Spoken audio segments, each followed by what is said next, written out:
In the sepia-tinted corridors of nostalgia, where our personal tapestries of memories hang, there exists a moment, a single frame that captures the essence of time's embrace. And in that fleeting slice of existence, there might reside the memory of your very first encounter with the 1965 cinematic gem, Thunderball. As the flickering light of the screen painted scenes of espionage, adventure, and sophistication, perhaps it was the suave demeanor of James Bond that drew you in, or the heart-pounding intrigue that kept you on the edge of your seat.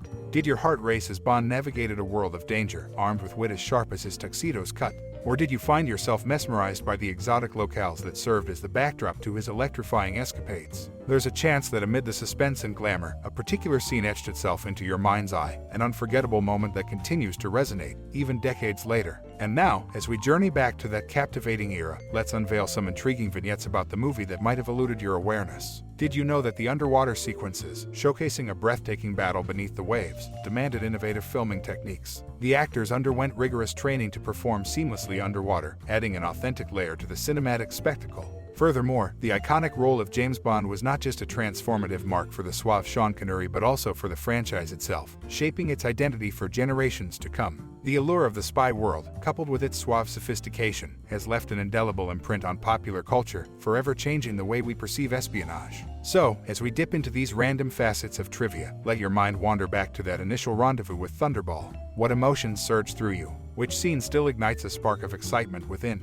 In the grand tapestry of our cinematic journeys, these fragments weave a story uniquely our own. And thus, as we explore the hidden crevices of this cinematic treasure, remember that each frame, each note of the score, each pulse-pounding instant, is a brushstroke in the portrait of our encounters with artistry. A masterpiece of an era captured on celluloid, an embodiment of the charm and elegance that transcends time.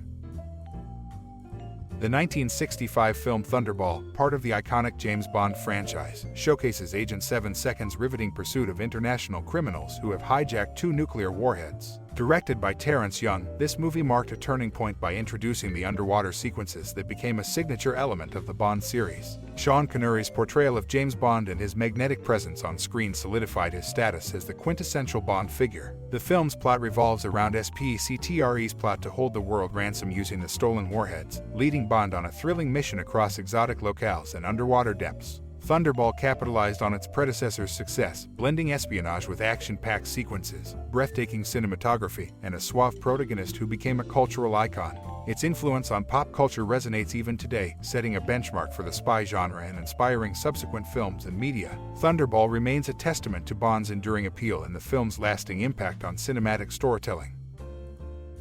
Decay of iconic prop, Thunderball's underwater bomb sled in a twist worthy of a Cold War spy thriller. The famed underwater bomb sled from the 1965 film Thunderball met an unexpected fate after its cinematic debut. This vessel, pivotal to the movie's suspenseful atomic bomb deployment scenes, embarked on an unconventional journey that mirrored the film's intrigue. Screenwriter Kevin McClory, who played a significant role in bringing James Bond to the silver screen, gained possession of the prop after it was utilized for promotional tours post-release. The contraption found its way to McClory's Bahamas villa, becoming an emblem of his connection to the film's legacy. However, the passage of time was not kind to the once iconic piece. Left to the elements, the prop gradually decayed under the Bahamian sun, a poignant symbol of forgotten grandeur. As the 1990s dawned, changes were afoot for McClory's property. The villa, which had harbored the relic for decades, was destined for transformation into a lavish hotel resort.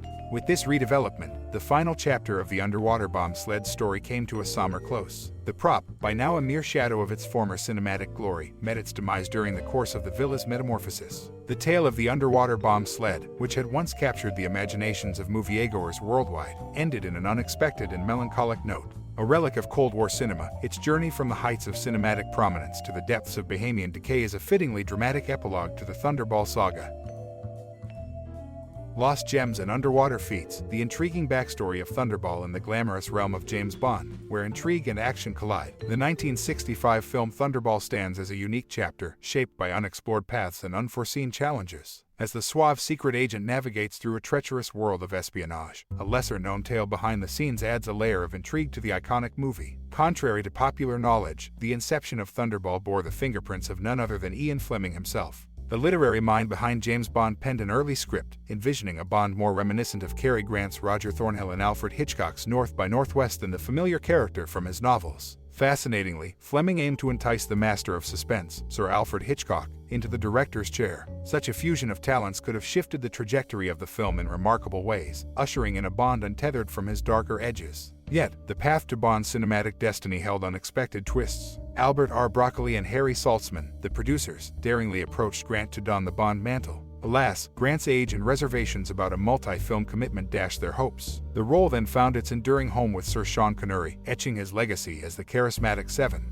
An underwater ballet became a pivotal scene, showcasing the prowess of Claudine Auger, the French actress cast as Domino. Auger's aquatic talents took center stage as she fearlessly undertook all her own underwater sequences, even sharing an intimate seabed moment with Connery. A bikini top's disappearance during the love scene, though unintended, added an unexpected touch of realism to the escapade. Diving deeper into cinematic technique, Thunderball and its predecessor From Russia with Love share the distinction of being the sole Bond films to employ the wipe editing technique in scene transitions. This stylistic choice, a departure from the series' signature cuts, exemplified the filmmakers' willingness to experiment, leaving an indelible mark on Bond's visual language. In the vast sea of Bond lore, Thunderball remains an intriguing chapter, marked by the clash of creative minds, the audacity of its underwater feats, and the artistry of innovative editing.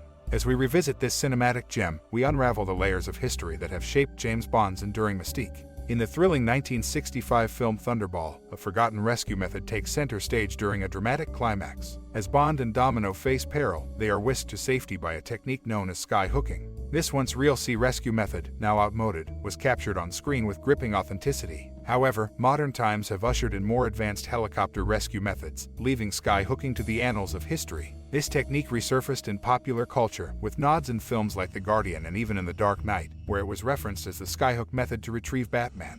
This daring rescue sequence echoes through time, reminding us of the evolution of cinematic spectacle and real-life rescue practices. The spectacle of the exploding car in the film also held its own behind-the-scenes suspense. In a pivotal scene, Count Lippe's car erupts in a fiery blaze. This jaw-dropping moment was brought to life by stuntman Bob Simmons, who ignited gas-soaked felt via a dashboard switch, orchestrating a controlled chaos. Director Terrence Young, amidst fears for Simmons' safety, documented the entire crash and explosion sequence. Astonishingly, Simmons seemed to vanish momentarily after the stunt, prompting concerns. A collective sigh of relief swept through the set when Simmons re-emerged, having narrowly escaped the blaze. This harrowing incident underscores the risks that stunt performers undertake, making their contributions to cinema all the more commendable. Behind the scenes, casting choices played a pivotal role, and one notable revelation centers on the role of Domino D'Urville. Producer Albert R. Broccoli initially set his sights on acclaimed actress Julie Christie for the part. Drawn to her performance in Billy Liar, Broccoli envisioned her as the perfect fit. However, a face-to-face meeting with Christie revealed a disappointing contrast to his expectations. Her casual appearance and relatively modest figure left Broccoli unsatisfied, prompting him to rethink the casting. This intriguing glimpse into the casting process offers a rare peek at the meticulous decisions that shape cinematic history. As Thunderball continues to captivate audiences, these behind-the-scenes revelations unveil the artistry, risks, and complexities that shape the iconic film. Each anecdote weaves an intricate thread into the tapestry of cinema, reminding us that even in the glamour of Bond's world, reality and creativity collide in unexpected ways. Thunderball unveiled. Behind the scenes of the 1965 Bond classic in the annals of cinematic history, few franchises have left as indelible a mark as James Bond. The suave secret agent, bedecked in tuxedo and armed with gadgets, has become a cultural icon. Among the gallery of Bond's exploits, Thunderball, released in 1965, stands as a pivotal entry that set the stage for some of the franchise's enduring elements. The mystique of thunderous high notes beneath the suave surface of Thunderball lies a surprising note of mystery. The title song, a rousing anthem performed by the renowned Sir Tom Jones, contains a line that has puzzled many: strikes like Thunderball. During the recording, Jones himself found himself at a loss, seeking clarity from the song's writer, who was equally perplexed. The composer's alleged reply, "I don't know," only deepened the enigma. It's a tale that echoes the struggles of Dame Shirley Bassey, who, while recording the Goldfinger theme, had to shed a constricting bustier to hit that iconic final note. In Thunderball, Jonas' vocal prowess also faced a trial, as he nearly fainted after belting out the astonishing 9-second high note that concludes the song.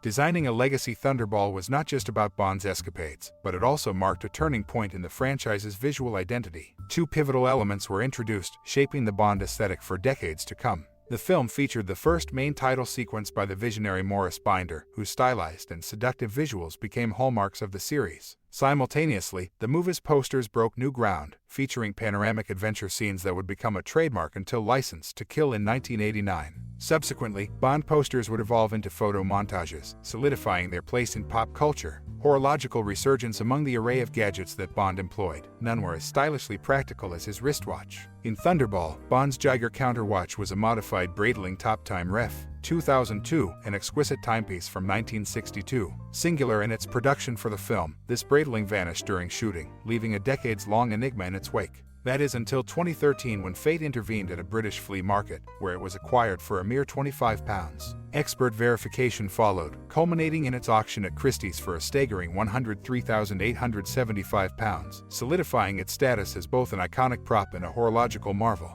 An ongoing legacy as time marches on, Thunderball continues to resonate. Beyond the espionage and intrigue, its mysteries, visuals, and artifacts remain embedded in cinematic lore. From Tom Jonas' near-fainting high note to Morris Binder's captivating titles and the re-emergence of the horological marvel, the film stands as a testament to the enduring allure of the Bond franchise.